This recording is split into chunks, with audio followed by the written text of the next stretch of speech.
মানবো কয় কাজ? তিন কাজ। কাজ কয়টি? তিনটি। এক নম্বর, মনোযোগ সহকারে কথা শুনবো। দ্বিতীয় নম্বর, যা কিছু ওনারা শুনান সে আলোকে আমরা জানবো। তিন নম্বর হলো তাহা আমরা মানবো। কি ভাই, কাজ কয়টি? তিনটি। দেশ বরেণ্য হক্কানি উলামা ইকরাম আগমন করবেন, তাদের থেকে আমরা দ্বীনি কথা শুনবো, জানবো, মানবো। এই নিয়ত করে যদি আমরা প্রত্যেকটা মাহফিলে যাই, তাহলে দেখবো যে মাহফিলের আগে আর পরে আমার জীবনে কিছু পরিবর্তন অবশ্যই আসবে ইনশাআল্লাহ। দ্বিতীয় নম্বর কাজ হলো কথাগুলো অন্তরের কানে শুনবো। এমন যেন না হয় কোনো ব্যবসায়ী তিনি ব্যবসা করেন, দোকান খোলা রেখে মাঠে বসেছেন, চোখ বক্তার দিকে দেয়া আছে, মন বাজারে দেয়া আছে, তাহলে সেটা মনের কানে শোনা হবে না, অন্তরের কানে কথাগুলো শ্রবণ করতে হবে। তৃতীয় নম্বর হলো আমলের নিয়তে কথাগুলো শুনবো। শুধু কান সুখ আর মন সুখ আর সময় কাটানোর জন্য কেহ কখনোই ময়দানে আসি নাই, আসবো না। যদি উলট পালট নিয়ত কারো থেকে থাকে, নিয়ত করে নেব যে ইনশাআল্লাহ আজকে উলামা ইকরামের মুখ থেকে দ্বীনি কথাগুলো শুনে আমি অবশ্যই সেগুলো আমার জীবনে বাস্তবায়ন করব। আল্লাহ তৌফিক দান করেন, আমিন। চতুর্থ নম্বর কাজ হলো দ্বীনি যে কথাগুলো শুনবো, আলোচনা হবে, সেগুলো নিয়ে আমার পরিবার পরিজনের মধ্যে আলোচনা করব। যে চেয়ারম্যান বাজার কারিমিয়া মাদ্রাসার মাহফিলে অমুক বক্তা একটি বিষয় আলোচনা করেছে, সেগুলো তোমাদের সাথে আলোচনা করি, তোমরা যাতে আমল করে মুক্তি লাভ করতে পারো। পারা যাবে তো এই কাজগুলো করতে? আল্লাহ আমাদের তৌফিক দান করেন, আমিন। চার কাজ হয়ে গেল। নিয়ত বিশুদ্ধ হবে, অন্তরের কানে কথাগুলো শুনতে হবে, আমলের নিয়তে শুনতে হবে, অন্য ভাইয়ের কাছে পৌঁছানোর নিয়তে শুনতে হবে। তাহলে আমাদের প্রতিটি মাহফিলে আসা সার্থক হবে। আমাদের প্রতিটি মাহফিলে আসা আমাদের জীবন পরিবর্তনের জন্য ইনকিলাব বয়ে নিয়ে আসবে ইনশাআল্লাহ। প্যারে হাজরিন, আমি আপনাদের সামনে কুরআনুল কারীমের সূরাতুল লুকমান, সূরার নাম কি বললাম? সূরাতুল লুকমান। কেউ আছেন জীবনে এই সূরার নাম প্রথম শুনেছেন? এর আগে এই সূরার যে নাম সূরাতুল লুকমান কোরআনে আছে জানা নাই। কারণ হলো মুসলিম পরিচয় আছে, কোরআনের সাথে সম্পর্ক নেই এমন মুসলমানের সংখ্যা কম না বেশি? আওয়াজ করে বলেন, কম না বেশি?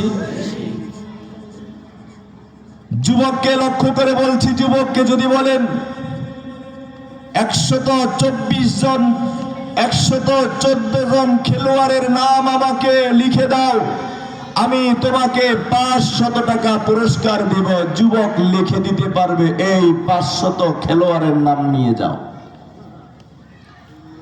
একজন রাজনৈতিক কর্মীকে যদি বলেন তুমি তোমার নির্বাচিত দলের 114 জন নেতার নাম আমার কাছে লিখে দাও, তোমাকে আমি 1000 টাকা দেব। রাজনৈতিক কর্মী তিনি 114 জন নেতার নাম লিখে দিতে পারবেন কি ভাই? পারবেন কি পারবেন না? মুসলমান, মুসলমানের ঘরে জন্ম লাভ করেছি, মুসলমান আমার পরিচয়, ইসলাম আমার ধর্ম, কোরআন আমার জন্য সংবিধান। যদি এক এক যুবককে বলা হয় কোরআনুল কারীমের 114টি সূরার নাম লিখে দাও, তোমাকে 1 লক্ষ টাকা দেব। কওমি মাদ্রাসার হিফজখানায় পড়ুয়া ছাত্র ব্যতীত আর কোন মুসলমানের সন্তান 114 সূরার নাম লিখে দিতে পারবে? আওয়াজ করে বলেন, পারবে?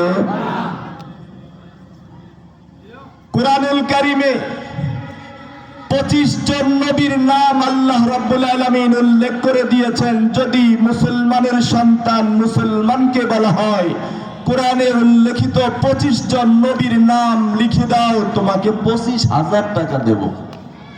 কতজন নবীর নাম? 25 জন, বেশি না।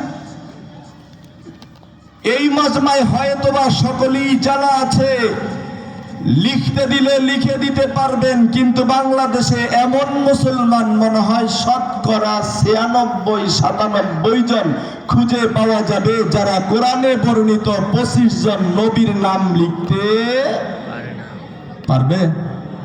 আপনাদের এই মাজমায় হয়তোবা সবাই জানেন, আপনাদেরকে না জানার তালিকায় রাখলাম না, কিন্তু 25 জন নবীর তালিকা কোরআনুল কারিমে আছে। মুসলিম সন্তান, মুসলমান সন্তান, মুসলমানের ঘরে জন্ম লাভ, মুসলিম দেশে বসবাস, 25 জন নবীর নাম বলে দিতে পারে না কেন?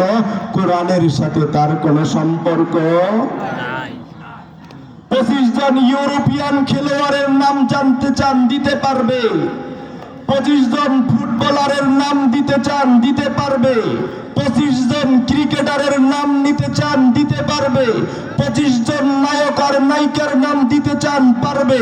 25 জন যদি দলীয় নেতার নাম দিতে চান তাহলে পারবে। হে মুসলিম যুবক, তোমার কাছে জানতে চাই, 25 জন নায়ক নায়িকার নাম মুখস্থ হয়েছে, 25 জন রাজনৈতিক নেতার নাম মুখস্থ হয়েছে, 25 জন খেলোয়াড় ক্রিকেটারের নাম মুখস্থ হয়েছে, 25 জন ইউরোপীয় ফুটবলারের নাম মুখস্থ হয়েছে। আল্লাহর বর্ণিত 25 জন নবীর নাম কোরআনে মুখস্থ করলে না, তুমি কেমন মুসলমান হয়েছ? 114টি সূরার কথা নাম পরে বলবো।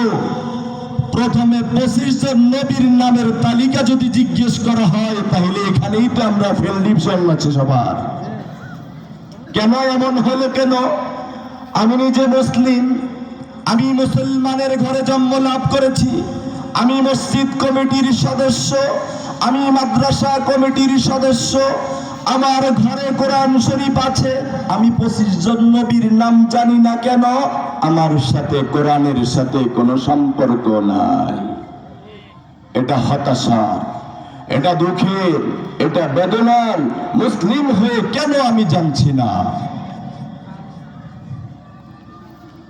যাক, আলোচনা দীর্ঘ হয়ে যাচ্ছে। যে বিষয় আমি আলোচনা করার জন্য আয়াত তিলাওয়াত করেছি, সূরার নাম হলো সূরাতুল লুকমান। কি নাম বললাম? তিনি নবী ছিলেন না, একজন বিশ্ববিখ্যাত দার্শনিক বুদ্ধিজীবী ছিলেন। কি ছিলেন? বিশ্ববিখ্যাত দার্শনিক, হাকিম এবং একজন বিজ্ঞ বিচারক ছিলেন তিনি। যেই একজন নবীর জমানার বিচারক। নবীর নাম হযরতে দাউদ আলাইহিস সালাতু ওয়াস সালাম। নবীর নাম কি বললাম? দাউদ আলাইহিস সালাম। হযরতে দাউদ আলাইহিস সালাম, হযরতে সুলাইমান আলাইহিস সালামের আব্বা হযরতে দাউদ নবী। তার উপরে আল্লাহ যে কিতাব নাজিল করেছেন, সেই কিতাবের নাম হলো জাবুর। কি নাম? জাবুর। জাবুর নামক কিতাব আল্লাহ নাজিল করেছেন নবী দাউদ আলাইহিস সালামের উপরে। এই দাউদ নবীর জমানায় একজন বিচারক ছিলেন, পণ্ডিত, বিজ্ঞ আলেম ছিলেন, তার নাম হলো লুকমান আলাইহিস সালাম। কিরে বাবু, কথা বলা না, কথা বলে ওই পুকুর পাড়ে যেতে, এই জায়গায় বয়ান শুনতে।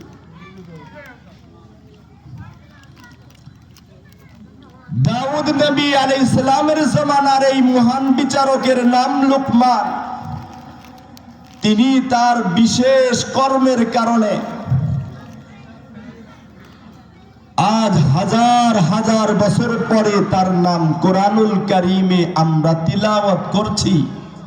কিয়ামত পর্যন্ত যতদিন এই কোরআনুল কারীম পৃথিবীতে আছে, ততদিন পর্যন্ত এই সূরা তিলাওয়াত হবে, এই ব্যক্তির নাম তিলাওয়াত হবে। প্রত্যেকটি অক্ষর তিলাওয়াতের দ্বারা 10টি করে নেকি আল্লাহ দান করবেন। সুবহানাল্লাহ, সুবহানাল্লাহ।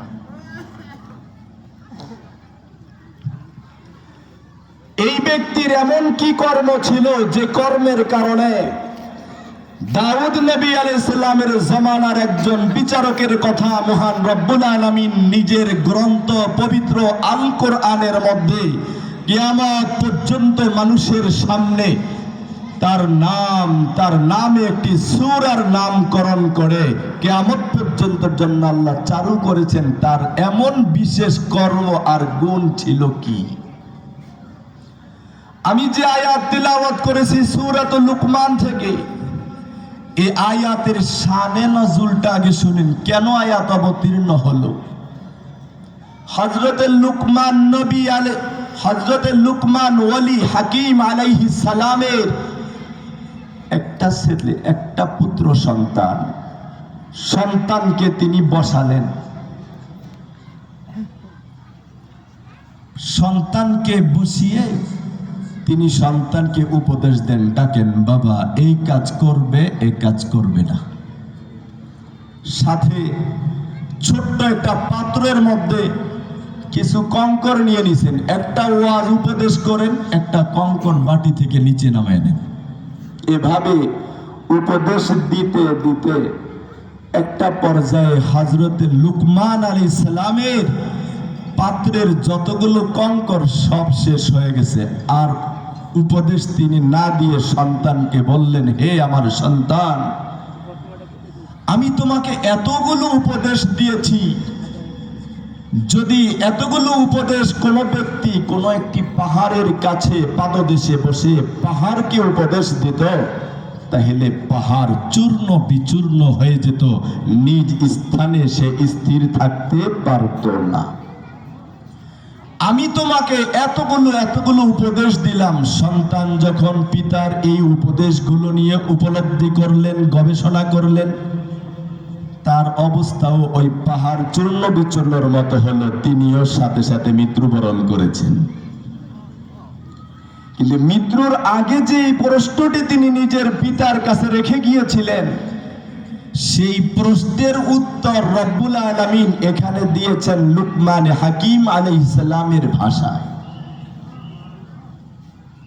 লুকমান হাকিম আলাইহিস সালামের ছেলে বাবাকে প্রশ্ন করে, হে আমার সম্মানিত পিতা, ঘরের দরজা বন্ধ করেছি, ঘরের জানালা বন্ধ করেছি, ঘরের মধ্যে থাকা সকল লাইট আলো বন্ধ করে দিয়েছি, বাহির থেকে আমাকে দেখার মতো আর কেউ নেই, ঘরের মধ্যেও আমাকে দেখার মতো কেউ নেই। কেউ যদি উকি মেরে দেখতেও চায় তাও দেখতে পারবে না, কারণ ঘরের সব লাইট বন্ধ করে নিয়েছি। এবার আমি অন্ধকারে নির্জনে যদি কোনো অন্যায় আর গুনাহ করতে থাকি, তাহলে জানতে চাই আমার এই গুনাহ সম্পর্কে মহান আল্লাহ কি করে জানবেন? কি ভাই, আল্লাহ কি করে জানবেন আমি এই গুনাহ করছি? দেখার তো কোনো পথ নেই। দরজা বন্ধ করেছি, জানালা বন্ধ করেছি, সকল ছিদ্র আর ফুটা বন্ধ করেছি, লাইট বাতি বন্ধ করেছি। এবার যদি ঘরের মধ্যে অন্যায় করি, তাহলে এটা দেখার তো কোনো সাক্ষ্য নেই। মহান আল্লাহ তিনি আমার এই অপরাধ দেখবেন কিভাবে? আর তিনি আমার এই অপরাধের শাস্তি দিবেন কিভাবে? তিনি আমার এই জীবন থেকে জবাবদিহিতা গ্রহণ করবেন কিভাবে? লুকমান হাকিম আলাইহিস সালাম নিজের ভাষায় সন্তানকে বুঝালেন। জবাবের সারমর্ম যা ছিল, রব্বুল আলামিন নিজের ভাষায়, কোরআনী ভাষায় বলছেন, ইয়া বুনাইয়া ইন্নাহা ইন তাকু মিসকালা হাব্বা, হে আমার আদরের সন্তান, তোমার অন্যায় অবিচার, তোমার জুলুম আর নিপীড়ন, এটি যদি হয়ে থাকে একটি সরিষা দানার মতো। কার মতো? সরিষা দানা খুব বড়, ছোট্ট। তোমার এই অপরাধ আর অন্যায়টি যদি হয়ে থাকে আয়না ঘরে, একটা ঘরের নাম বললাম, ঘরের নাম কি ঘর? কথা কন, মনে নাই বুঝি? বুঝেন না বুঝি? আয়নাঘর বুঝেন না? চতুর পাশে গ্লাস ফিট করা, মনে হয় যে জগৎটা এটুকুই। আল্লাহ বলছেন বলছেন ইয়া বুনাইয়া ইন্নাহা ইন তাকুফি, হে আমার আদরের সন্তান। লুকমান হাকিম বলছেন, হে আমার আদরের সন্তান, তোমার অপরাধ আর অন্যায়, তোমার জুলুম আর নির্যাতনটি যদি এতটা ক্ষুদ্র হয় যে সেটি একটি সরিষা দানার মতো, ফাতাকুন ফি সাখরা, আর সেটি যদি একটি নিচ্ছিদ্র পাথর খণ্ডের মধ্যে থাকে, এমন পাথর যার মধ্যে ঢুকার কোনো কি নাই, ছিদ্র আর ফুটা নাই। এ ভাই, বাজারে বেগুন কিনতে গেলে দেখা যায় যে উপরে ফিটফাট, ভিতরে সাদরঘাট, মনে আছে তো? উপরে কোনো ফুটা নাই, দেখার কোনো কায়দা নাই। বেগুন চতুর্পাশ কয়েকবার ঘুরিয়ে বাজার থেকে কিনে নিয়ে গেছেন, ইলিশ মাছ দিয়ে খাবেন। বাসায় নেওয়ার পরে বিবি সাহেব যখন বেগুন কাটলো, কাটার পরে দেখে যে এখান থেকে নেয়ার কোনো সুযোগ নাই, কারণ ভিতরে খালি অলি আর গলি বানিয়ে রাখছে, সব পোকায় খেয়ে তছনছ করে দিয়েছে। লুকমান হাকিমের সন্তানকে তিনি বলেন, তুমি যদি এমন নিচ্ছিদ্র কোন পাথরের মধ্যে বসে অবস্থান করে গুনাহ করো, ফাতাকুন ফি সাখরাতিন, সেটি একটি নিচ্ছিদ্র পাথরের মধ্যে যদি হয়, আও ফিস সামাওয়াতি আও ফিল আরদ, আসমান আর জমিনের যেই প্রান্তে বসে তুমি সেই অন্যায় আর অপরাধ করবে, ইয়াতি বিহাল্লাহ, আল্লাহ তোমার সেই ছোট্ট অপরাধ, নিচ্ছিদ্র পাথরের মধ্যে যদি কোনো কেহ কোনো গুনাহ আর অপরাধ করে, লুকমান হাকিম তার সন্তানকে বলছেন, ইয়াতি বিহাল্লাহ, সেই গুনাহের তথ্য আল্লাহ তোমার কাছে হাজির করবেন, আল্লাহ দেখাবেন। তারিখ দেয়া থাকবে 2025 সাল নভেম্বর মাস, 23শে নভেম্বর চেয়ারম্যান বাজার কারিমিয়া মাদ্রাসায় মাহফিল চলছিল, মাহফিলের আওয়াজ যাচ্ছে, তুমি বসে বসে নাটক দেখেছো, এই যে ভিডিও করে রেখেছি দেখো। কি ভাই বুঝে না, যেখানে বসে টিভি দেখতেছি এখানে কোন ইমাম মুয়াজ্জিন মাহফিল কমিটির সদস্য অথবা মুরব্বী কেহ দেখছে না, কেহ দেখে না, দেখার কেহ আছে না নেই? আল্লাহ জানান দিলেন, ইয়াতি বিহাল্লাহ, গুনাহ যত ছোট হোক, গুনাহ যত দূরে হোক, আসমান জমিনের যে কোনো প্রান্তে বসে তুমি গুনাহ করবে, ইয়াতি বিহাল্লাহ, আল্লাহ তোমার সেই বিষয় তোমার সামনে হাজির করবেন। ইন্নাল্লাহা লাতীফুন খাবীর, আল্লাহ নিজের পরিচয় দেয়, নিশ্চয়ই আল্লাহ সূক্ষ্মদর্শী, ছোট ছোট বিষয়গুলো তিনি দেখেন, জানেন, শুনেন।